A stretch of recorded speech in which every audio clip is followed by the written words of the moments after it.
Update nga tayo sa Batang Gilas Pilipinas Under 18 na lumalaban sa SEABA qualifiers at nakaharap nga nila ang host na Thailand. Hindi nga pinaporma ng ating Batang Gilas Pilipinas ang host na Thailand at talaga namang pinahirapan nila sa ganda ng game plan ni Coach Jono Soler sa opensa, depensa, rebound, magandang pass break at transition. Wala kang nagawa dyan ang Thailand at tinambakan lamang ng ating Gilas Pilipinas ng 35 points. At dahil nga sa panalo ng ating Batang Gilas Pilipinas, uusad na nga tayo sa semi-finals. At isa rin pala sa naging susi sa panalo ay ang magandang teamwork. Hindi lang kasi umaasa sa isang manlalaro ang mga players. Lahat ay may kontribusyon sa opensa, depensa. Makikita rin ang disiplina at kumpiyansa ng mga batang manlalaro na ito na siyang dahilan kung bakit lumaki ang lamang hanggang sa tuluyang masecure ang panalo. At dahil na rin sa panalo na ito, isang hakbang na lang ang ating Batang Gilas Pilipinas upang makuha nila ang kanilang hinahangad na kampyonato.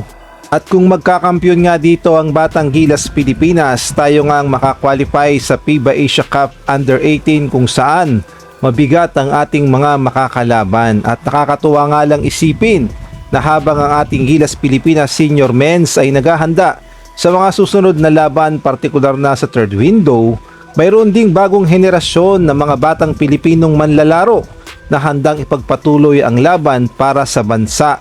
Sa ngayon, nakatutok ang lahat sa mata sa semifinals match ng Batang Gilas Pilipinas.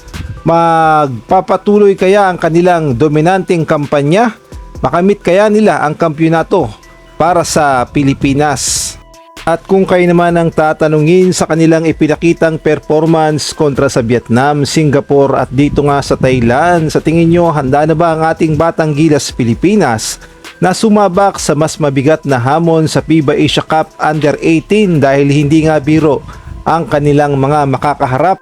At kung dyan nga sa SEABA qualifiers ay para lamang nagpa-practice ang ating Batang Gilas, well, ang totoong laban ay magsisimula pa lamang sa FIBA Asia Cup Under 18 at dun nga malalaman ang kanilang kahandaan, ang kanilang team chemistry, ang kanilang game plan at dun pa lang talaga lalabas ang bawat galing ng mga batang manlalaro.